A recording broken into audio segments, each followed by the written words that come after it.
এটা আমাদের একটা বড় বিজয় আমি মনে করি যে আমরা আন্দোলন করেছি, আন্দোলন করে সফল হয়ে প্রজ্ঞাপন নিয়ে বাড়ি যাচ্ছি। আলহামদুলিল্লাহ, এটা 15% প্রজ্ঞাপন, এটা আমার হাতে নিয়ে আমি এসেছি। প্রজ্ঞাপন হয়ে গেছে অলরেডি, আমি প্রজ্ঞাপন নিয়ে আসছি। আপনারা নভেম্বর থেকে 7.5%, নট লেস দেন 2000, অর্থাৎ 2 এর নিচে না, 7.5% নভেম্বর থেকে পাবেন।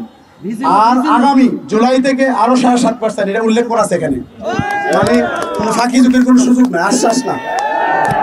আমি 15% দিচ্ছে আর্থিক সীমাবদ্ধতার কারণে, এই 15 দিবে আগামী মাস থেকে অর্থাৎ নভেম্বর থেকে, আর বাকি 7.5 আগে, আর 7.5 আপনার জুলাই থেকে দিবে, কিন্তু উল্লেখ আছে। আর যাদের আর যাদের বেতন কম, আপনার স্কেলটা কম, তাদের জন্য কমপক্ষে 2000, অর্থাৎ কর্মচারী হোক যেই হোক 2000-এর নিচে আমাদের কেউ বাড়ি ভাড়া।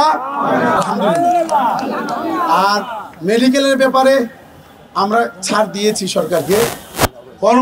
কর্মচারীদের একজন প্রতিনিধি আমি নিয়ে গেছি ওখানে, কারণ তাদেরকে না নিয়ে গেলে তারা গালাগালি করে, বলে যে আমরা মনে হয় শুধু আমার কথা বলি। এই জন্য একজন কাছকে নিয়ে গেছি, আমি নাম বলে দেয় জসিমউদ্দিন, খিলগাঁও রেলওয়ে সুন্নি আলিম মাদ্রাসার কর্মচারী জসিমউদ্দিন।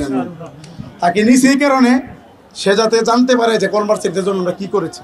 আমি কালকে থেকে বারবার বলছিলাম যে কর্মচারী যদি আপনি উচ্চ ভাতা দেন, আমরা শিক্ষকরা কেউ পাবো না, কিন্তু এরপর আমরা এটা চাই, এটা দেন, কারণ তাদের বেতন একেবারেই কম।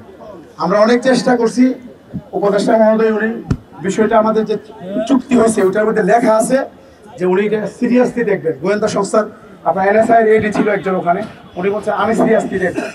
এই মুহূর্তে ওনারা প্রজ্ঞাপনটা দেই নাই। আমরা আশা করি হয়তো আগামী জুলাই আমাদের কর্মচারীদেরকে তো আমরা কাজ করব, হয়তো হয়ে যাবে ইনশাল্লাহ।